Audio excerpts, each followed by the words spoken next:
लड़की जो है वो दुबई में रहती थी और लड़का जो है वो इंडिया में रहता था और वो अपने आप को आर्मी डॉक्टर कहता था। तो उसको लेकिन कहीं न कहीं ये डाउट था कि ये जो इन्फॉर्मेशन दे रहा है उस लड़की को, वो सही है भी या नहीं है?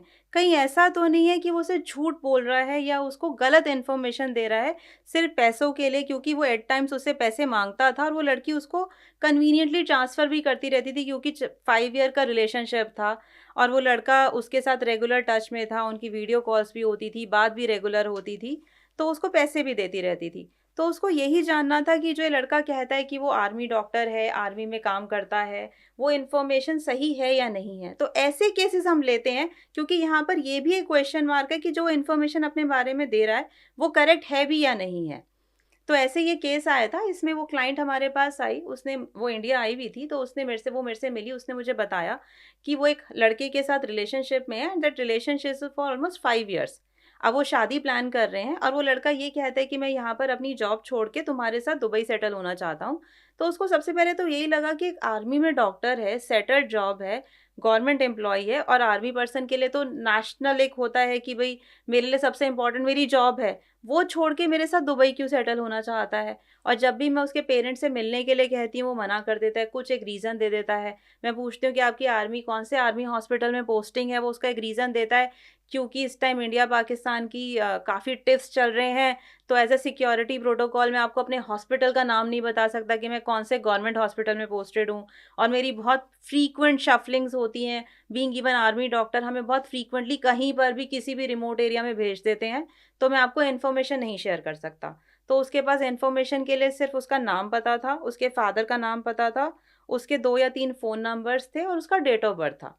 और वो इन्फॉर्मेशन भी इसीलिए थी क्योंकि उसने कोई फ़ॉर्म भरा था अब्रॉड शिफ्ट होने के लिए, तो उसके पास वो इन्फॉर्मेशन थी। तो उसके बेसिस पे हमें उसका पूरा बैकग्राउंड चेक करना था कि एक्चुअली वो लड़का आर्मी डॉक्टर है, नहीं है, उसकी फैमिली में कौन-कौन है, उसकी फैमिली में कौन-कौन है, कैसे उसके फाइनेंशियल्स हैं, कंडक्ट कैसा है, कैरेक्टर कैसा है, जो हमें पूरा प्री मैट्रिमोनियल बैकग्राउंड चेक करते हैं, वो सारा हमें चेक करके देना था।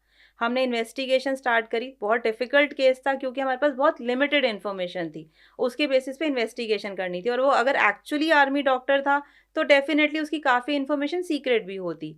तो लेकिन जब हमने उसकी इन्वेस्टिगेशंस करी और हमने उसकी इन्फॉर्मेशन निकाली, तो उससे हम भी शॉक्ड हो गए, क्योंकि सबसे पहली चीज़ ये थी कि वो डॉक्टर ही नहीं था।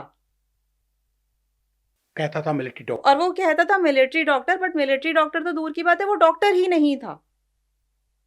उसके बाद सेकंड थिंग, जब हमने उसका बाकी बैकग्राउंड चेक किया तो हमें पता चला कि वो मैरिड है, उसका 8 साल का एक बच्चा है अच्छा।